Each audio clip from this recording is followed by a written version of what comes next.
É possível que uma marca de produto consiga em 4 meses ter o mesmo resultado de venda que outras marcas levaram anos para conseguir? Parece mentira, mas é irreal. Seja muito bem-vindo ou muito bem-vinda a esse novo programa dentro aqui do Papo de Founder, onde eu vou analisar junto com você empresas de produto ou serviço que eu acredito fazerem sentido, empresas que eu acompanharia ou acompanhei como advisor e ajudei a captar investimento.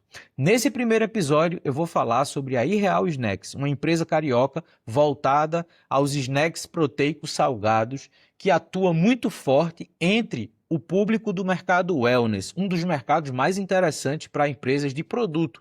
E você vai passar aqui comigo sobre todos os aspectos que eu analiso as empresas e vai entender alguns pontos positivos e pontos negativos de todos os negócios que eu estou analisando. O meu papel aqui não é gerar uma crítica, não é apontar o dedo para dizer o que é bom, o que é ruim, mas é dar um pouco de contexto sobre como eu analiso as empresas. E eu faço isso em cima de 5 pilares. O primeiro pilar, a capacidade de atrair cliente, toda a estratégia comercial. O segundo pilar, a capacidade de reter cliente, que são coisas diferentes e precisam ser tratadas com estratégias diferentes. O terceiro ponto, capacidade competitiva, como é que a empresa se posiciona no mercado frente ao que já existe.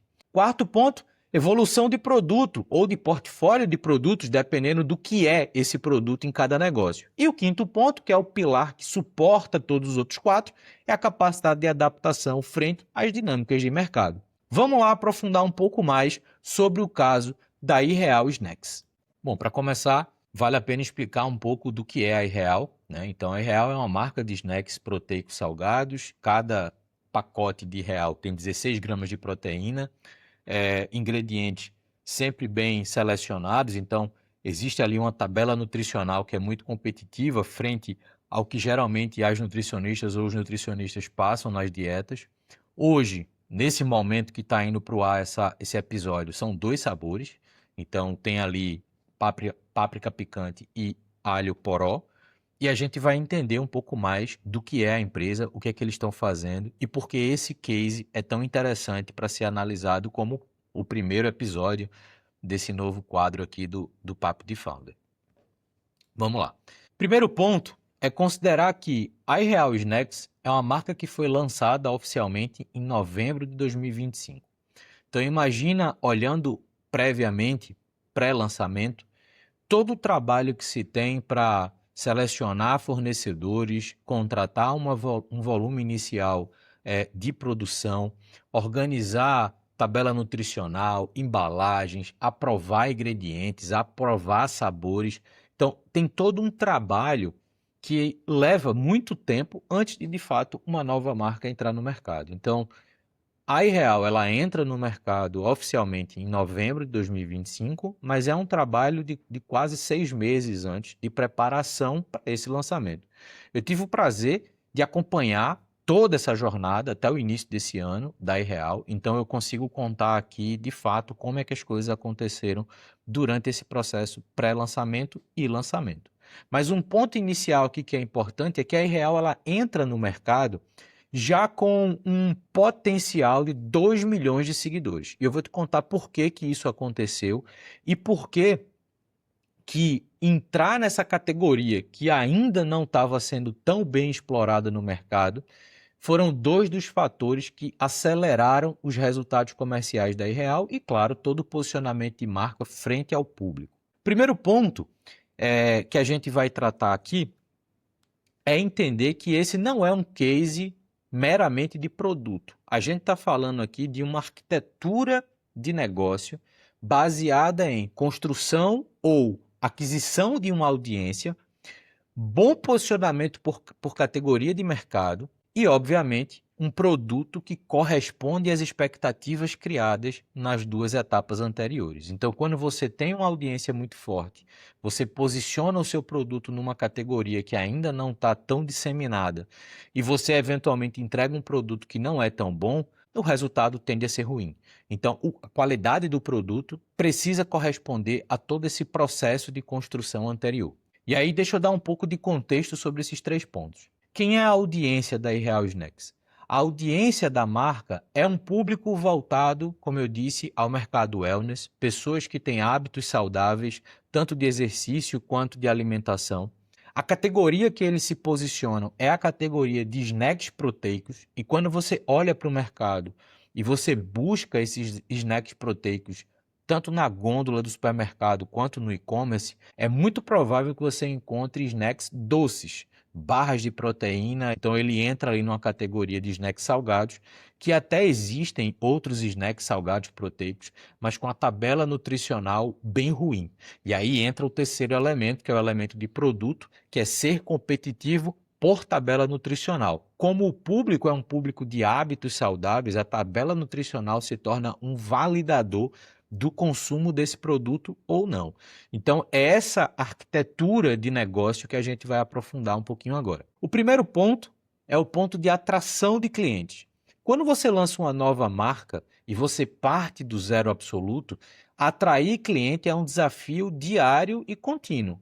Você precisa provocar uma base de pessoas que potencialmente vão se identificar com o seu produto a partir de uma comunicação bem feita, a partir de um trabalho de branding bem profissional e bem dedicado a criar uma relação próxima com o cliente.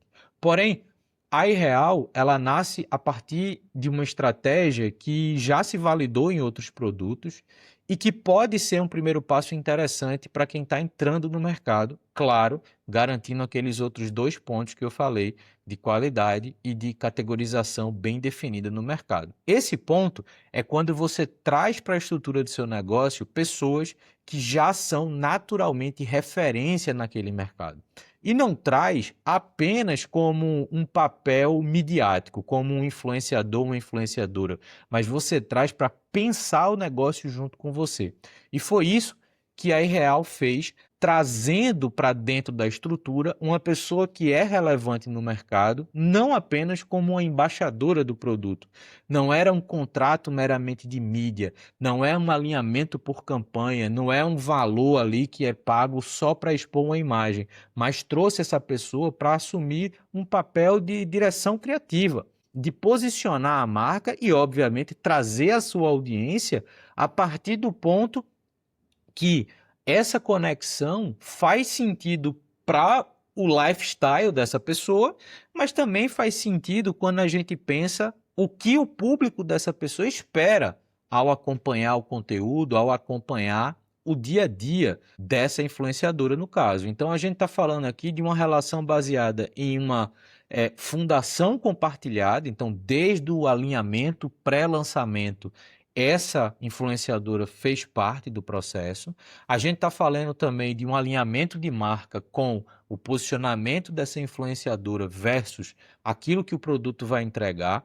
Então, quando esse movimento faz sentido, a gente consegue estruturar e controlar o custo de aquisição dessa pessoa, não só pagando o salário de mercado, que muitas vezes não é factível no início da operação, mas entregando ali uma relação financeira que faz sentido para os objetivos também dessa pessoa. Então, o arranjo contratual ali é um arranjo de sociedade, é um arranjo de ganho no sucesso. E isso diz muito respeito a você conseguir combinar bem o produto que você está lançando com o perfil que conversa com aquilo ali. E aí, obviamente, a gente está falando que essa pessoa ela vai continuar e vai seguir na jornada desse negócio como parte do cap table da empresa. Então, essa pessoa não entra como investidora financeira, mas ela entra como a imagem do negócio, como o reflexo do público que a marca quer alcançar nesse primeiro momento e, obviamente, no médio e longo prazo. E esse movimento acontece mudando um pouco a perspectiva de contratar uma influenciadora ou trazer uma pessoa creator como cofundadora da marca, para ser de fato a cara por trás daquela marca que está sendo criada. Isso aconteceu trazendo, e eu vou falar um pouco mais para frente, a Ju Mamute, que é uma influenciadora do mercado wellness, do mercado fitness, é uma influenciadora que é patrocinada por grandes marcas, globalmente conhecidas, então a base que ela traz para consumir real desde o dia 1 é muito qualificada e tem alinhamento de proposta de valor muito alta, e é fácil de perceber isso. Quando a gente pula para a retenção, aqui entra um ponto que é crucial em marcas de produto. Pensar produto e pensar retenção é trabalhar com as métricas de recompra. Então, a recompra, ela não é apenas um indicador, como eu coloco aqui. A recompra, ela precisa ser a prioridade. O seu produto, por naturalidade, ele precisa gerar ali um fluxo natural de recompra.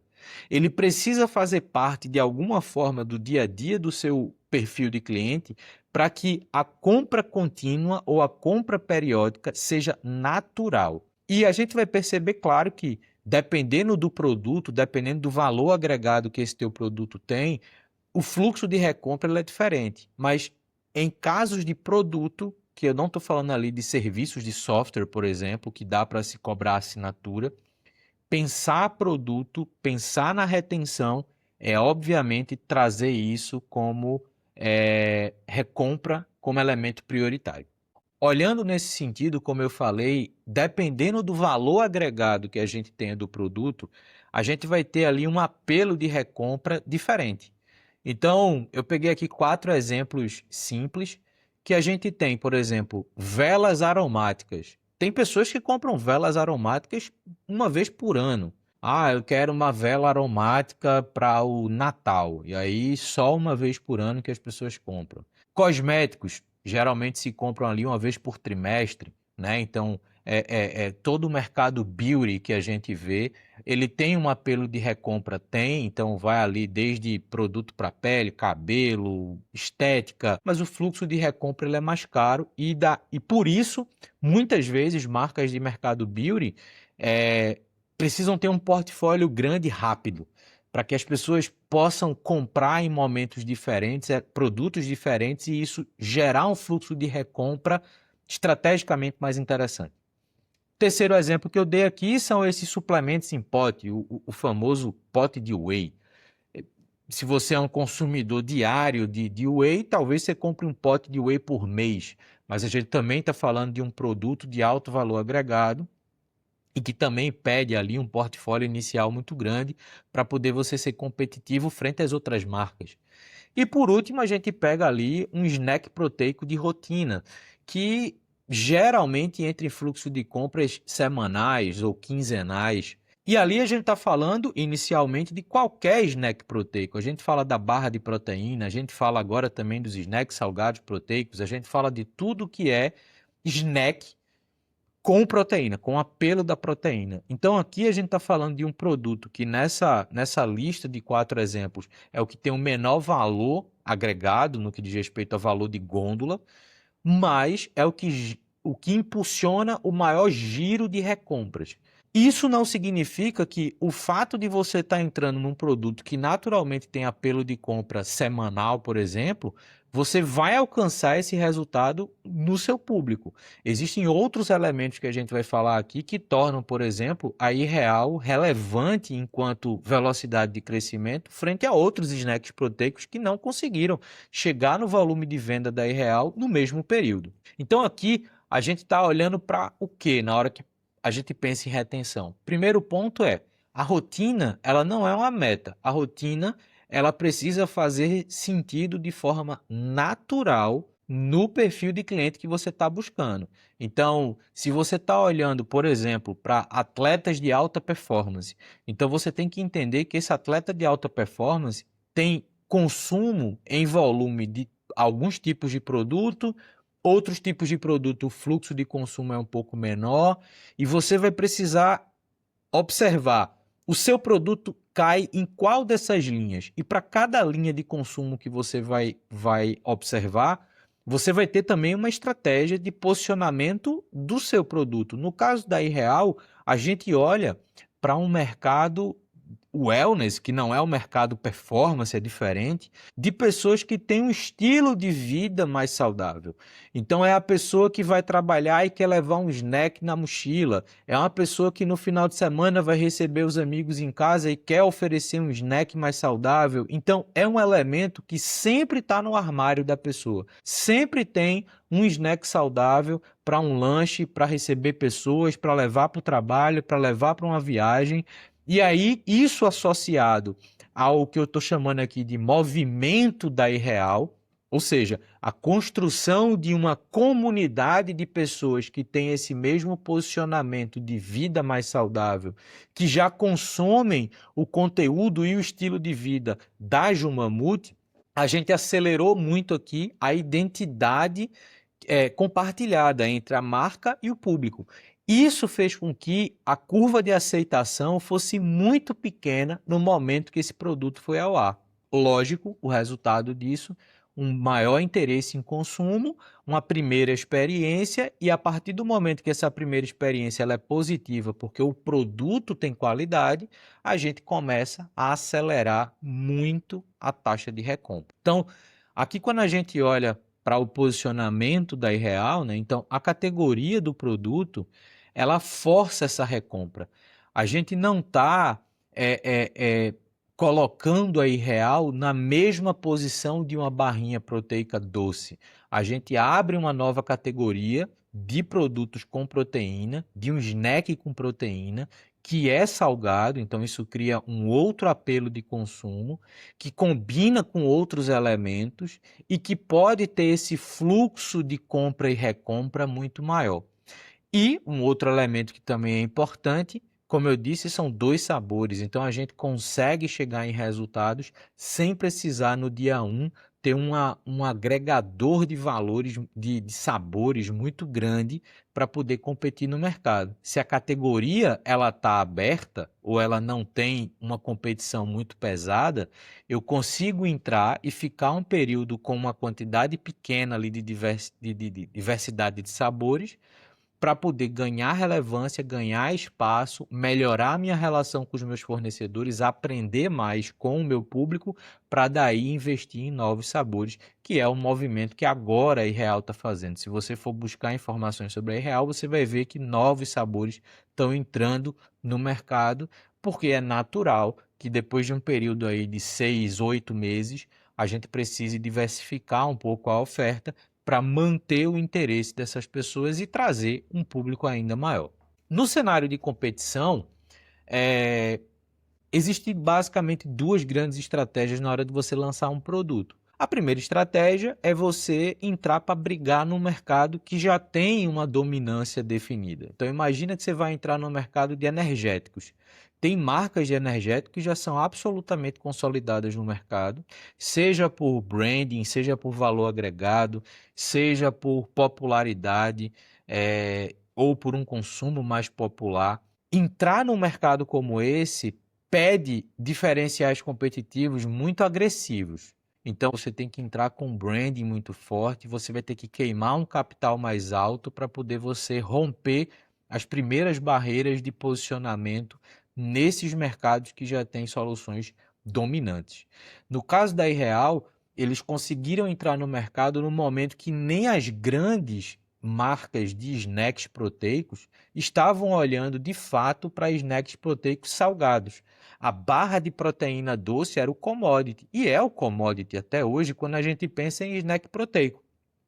Pensar no snack proteico salgado, que você tem uma tabela nutricional competitiva, e esse é um ponto que eu vou repetir bastante, porque isso faz parte de entender a relação com o público.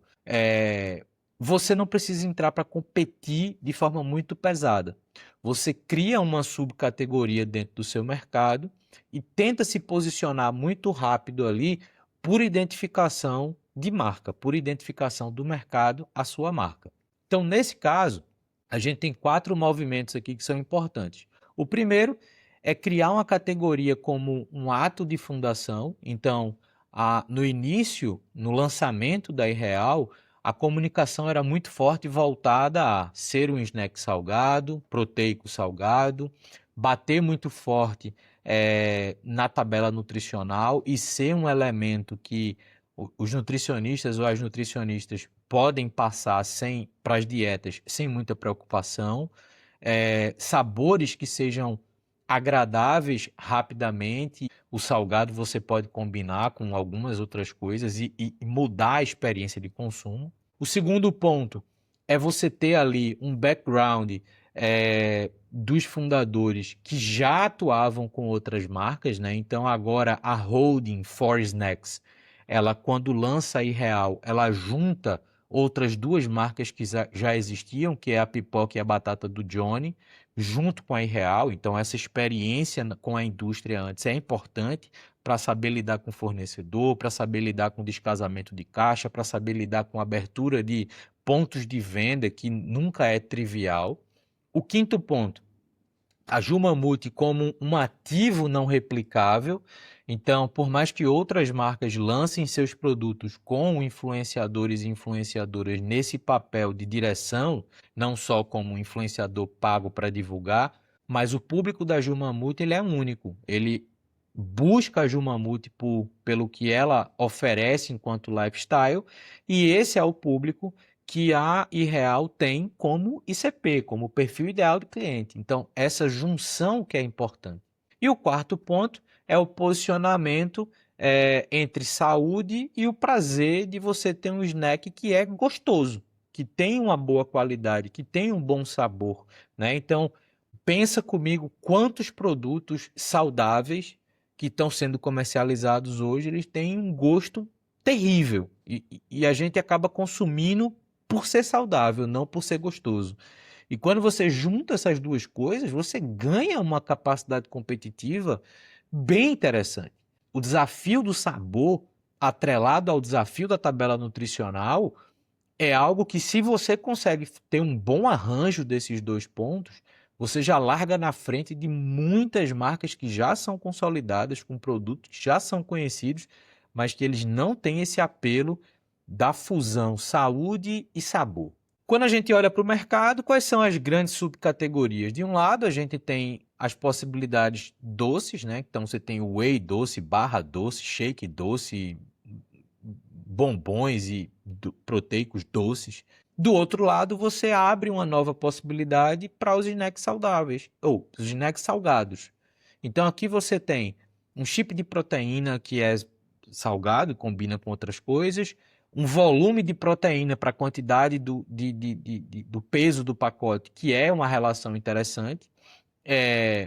Não tem como comparar na prateleira, então você olha a Irreal na prateleira de um mercado, você não tem outras 10 marcas competindo por aquele espaço, e você acaba comparando pela ausência e pela escassez de oferta, e aí você entra num cenário que é muito mais interessante para competir inicialmente. E aí, como eu disse, dá para fazer isso, por exemplo, com 2 sabores durante aí quase 8 meses, até a entrega de novos sabores para o mercado, né? Então, o contexto aqui rapidamente da Forest Next, a holding toda foca muito, inicialmente focou muito no consumo de itens por prazer, então pipoca e batata, que aí sim tem uma disputa muito grande no mercado, né? Então, quando você pensa em marcas de pipoca gourmet ou marcas de batata gourmet, por mais que existam diferenciações claras aqui da Forest Next para as outras, mas existe uma disputa de mercado muito maior, e aí você entra agora para uma linha mais funcional, que na verdade herda a estrutura, mas estreia uma categoria completamente nova, inclusive para os fundadores, que, óbvio, tem toda a curva de aprendizado, tem todo um posicionamento em cima daquilo que está sendo oferecido para o mercado, né? E esse posicionamento dual, né? Então você tem ali a saúde, que não rejeita o prazer do sabor, o prazer que está atrelado a um bom conjunto saudável ali, e ocupam esse vazio entre esses dois possíveis posicionamentos de mercado, entre doce e salgado, entre o saudável e o gostoso. Então fica ali nessa interseção, o que obviamente, conversando muito bem com o público, gera resultados interessantes. Então aqui a gente sai de um cenário agora olhando para a competição, a gente sai de um cenário que a disputa é pelo preço, que barras de proteína doce, por exemplo, já entram nessa linha de ter que disputar por preço, ter que pensar ali o quanto esse produto vai estar posicionado na gôndola a partir de valores, tão forte quanto o branding. E por outro lado, quando você pensa em trazer uma nova subcategoria, a gente pode ter uma comparação indireta com produtos dos snacks doces, mas você tem ali um pouco mais de margem, um pouco mais de liberdade para definir qual o valor que esse mercado vai ter pensando nos snacks saudáveis, né? Então, claro, quanto mais qualidade você traz para o produto, potencialmente o valor aumenta, mas quando você vincula isso a todo esse conjunto de elementos que compõem a oferta de valor, esse preço final ele acaba se justificando e ele acaba passando uma comunicação de custo-benefício favorável.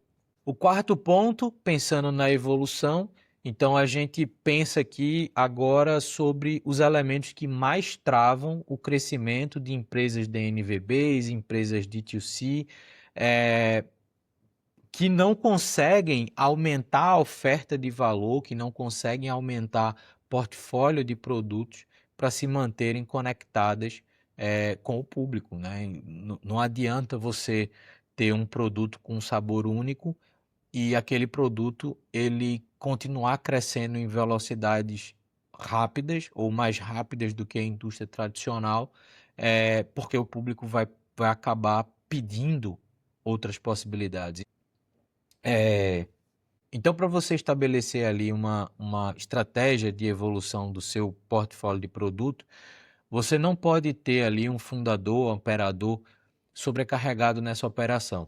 O time precisa de processos, governança, precisa de uma organização mínima para que você continue olhando para as oportunidades que o mercado pode trazer. Não faz sentido também viver no dilema de vender ou abrir uma loja física ou não. A estrutura de varejo ela já existe, você eventualmente, dependendo do que for o seu produto, você pode distribuir isso em gôndolas. Essas gôndolas elas podem ser herdadas de outros produtos, no caso aqui faz sentido, muitas das gôndolas que você encontra em real são as gôndolas que já têm pipoca e batata, mas você também abre um novo conjunto de gôndolas quando você pensa em produtos ali, no caso da comparação, produtos de maior apelo de saúde, né, frente aos produtos de consumo regulares, vamos dizer assim. E também não faz sentido precisar captar para conseguir escalar. Esse é um ponto mais sensível, esse é um ponto que algumas empresas de produto têm dificuldade, porque é fácil ter descasamento de caixa. Você quando vende para o varejo físico, você não recebe de imediato, você recebe às vezes com 30, 60, 90, 120, até 150 dias, dependendo do momento que você está nessa negociação. Por outro lado, os teus fornecedores, eles têm prazos diferentes para receber se você não tem fabricação própria. Porém, se você vincular tudo isso a uma demanda de captação para você continuar crescendo e acelerar o crescimento, você acaba criando uma relação muito ruim para o negócio. O importante aqui é, sim, traz capital, traz um giro inicial para você colocar essa operação no ar, mas trabalha muito bem aquela visão da arquitetura dos três grandes pilares para que o teu produto ele ganhe presença de mercado o mais rápido possível e você comece a ter giro de venda nas suas áreas de domínio mais rápido, né? Então, no seu e-commerce que você vende e recebe na hora, que você consegue dominar a cadeia, que você consegue dominar a distribuição, e você traz o varejo físico como um complemento estratégico para posicionar o seu produto na gôndola, para você atingir um público que eventualmente não vai ser impactado pelo digital, mas o digital ele se torna um elemento fundamental para que você consiga ter esse crescimento acelerado no início dessa operação. Ou seja, você diminui o tempo de retorno sobre todo o investimento que você fez antes de lançar aquele produto. O último pilar é o pilar de adaptação. Então aqui é preciso entender os movimentos de mercado e apostar naquilo que vai fazer sentido para os seus objetivos de produto, tá? Então aqui a gente tem três movimentos que foram importantes para a Irreal. O primeiro movimento é esse movimento do wellness e não do fitness extremo de performance. Então aqui a gente está falando de um movimento de pessoas que buscam hábitos mais saudáveis, seja de exercícios, seja de alimentação. A Jumamuti, ela reflete isso, ela tem ali um posicionamento de atleta que tem um seu grau de performance, mas ela conversa muito com esse público wellness mais soft, vamos dizer assim. Tem ali grandes marcas por trás, como Nike e Red Bull, e isso traz também todo um combinado de valores que a Irreal consegue se encaixar muito bem, mostrando para o público dela que aquele snack é parte do dia a dia, é parte da rotina, uma rotina que pode estar mais leve, pode estar mais pesada, mas tem esse alinhamento com a saudabilidade. O segundo ponto é trabalhar muito bem esse multicanal digital, né? Então você ter ali uma estratégia bem definida para Instagram, uma estratégia bem definida para TikTok, YouTube, e usar isso muito bem para que o teu público ideal, ele consiga de fato ser impactado por naturalidade. É muito fácil pensar ali em acelerar anúncios, em posicionar ali a marca com o tráfego pago, mas quando você traz uma base qualificada, e aí nesse caso com a presença da Jumamuti, quando você traz esse público qualificado, você economiza muito tempo e dinheiro na hora de posicionar a marca e alcançar o teu público-alvo através dos canais digitais. Óbvio, além do mercado, os canais físicos, né, as gôndolas. E aqui agora, de fato, o salgado ganhando força na oferta de snacks proteicos. Então, existe sim uma tendência global para snacks proteicos salgados, na verdade, para outros tipos de consumo de proteína. E esse foi o canal de posicionamento inicial, foco da Irreal. No futuro, a Irreal pode ter oferta de snacks doces? Pode. Pode ter oferta de bebidas proteicas? Pode. Mas pensando no primeiro posicionamento de mercado, pensando na forma que a empresa vai, de fato, posicionar sua marca, identificar um desses posicionamentos e ser relevante nele é fundamental, nesse caso, os snacks salgados proteicos. O que olhando para Irreal, a gente entende como fragilidade? Mas são fragilidades que toda empresa vai ter também alguma. Então, o que dá para copiar? Então, o primeiro ponto é você cofundar o negócio com criadores de conteúdo, ao invés de contratar meramente, e outras marcas já fazem isso. A gente tem um caso ali da Good Day, com a Manu City, que tem um posicionamento parecido. Eu não tenho como precisar exatamente qual é a relação da marca com ela, mas publicamente ela é apresentada como sócia. A categoria que força a recompra, né, é algo que também pode gerar ali outras soluções com o mesmo apelo de recompra, antes de pensar em você construir um relacionamento de longo prazo com esses clientes, né? Então, é importante para marcas de produto que têm esse alto grau de rotatividade você estabelecer essa relação de longo prazo. E isso vem principalmente com relação de confiança sobre o produto. E, obviamente, a sua subcategoria, que nesse momento ela é nova, ela pode também se tornar uma subcategoria com outras propostas, outros produtos, e que obviamente traz ali um argumento de preço para a mesa. Tá? A gente já vê hoje no mercado algumas ofertas de snacks salgados, proteicos salgados, mas é muito fácil a comparação por qualidade. A tabela nutricional da Irreal ela ainda é muito mais competitiva, é mais saudável, é mais fácil de você ter ali profissionais de nutrição indicando esse consumo do que outros produtos, o que obviamente vai estabelecendo essa relação de confiança ao longo do tempo. O que é frágil? concentrar a imagem da marca numa pessoa, né? E aí a gente sabe que pessoas são naturalmente voláteis, então você pode ter ali eventualmente, espero que não, mas uma Ju Mamute envolvida em alguma coisa que a imagem dela fique comprometida, então isso é um ponto frágil, mas isso seria com qualquer pessoa. É, o volume, manter o volume de recompra ainda é uma hipótese, né? Então, o produto ele tem que se manter bom, então a experiência de consumo ela tem que se manter boa. A subcategoria vai atrair novos entrantes, e entrantes de novas marcas ou entrantes de marcas já consolidadas que também vão querer brigar por esse espaço na gôndola. E a gente vai ter ali um teto de preço em snacks que o volume de venda ele tem que estar muito ligado ao dia a dia da relação marca-público, para que quando o preço se tornar uma questão a ser discutida diariamente, esse volume de venda ele sustente o crescimento dessa operação. Então a gente está falando de quê, né? Então a gente falou aqui de uma arquitetura que consegue vencer em execução. Então a gente não está aqui empurrando só mídia, a gente precisa combinar muito bem o que é mídia, o que é branding e o que é percepção de valor, e percepção de valor, nesse caso, comprovada. A recompra, ela precisa ser uma decisão do público pelo posicionamento da marca na categoria que ocupa, né? Então, não é necessariamente por um programa de fidelidade ou por uma assinatura. Existem assinaturas de produtos, mas nesse caso, o apelo da Irreal foi o apelo da recompra pelo produto fazer parte do dia a dia dessas pessoas. E eu acho que aqui isso ganha muita força.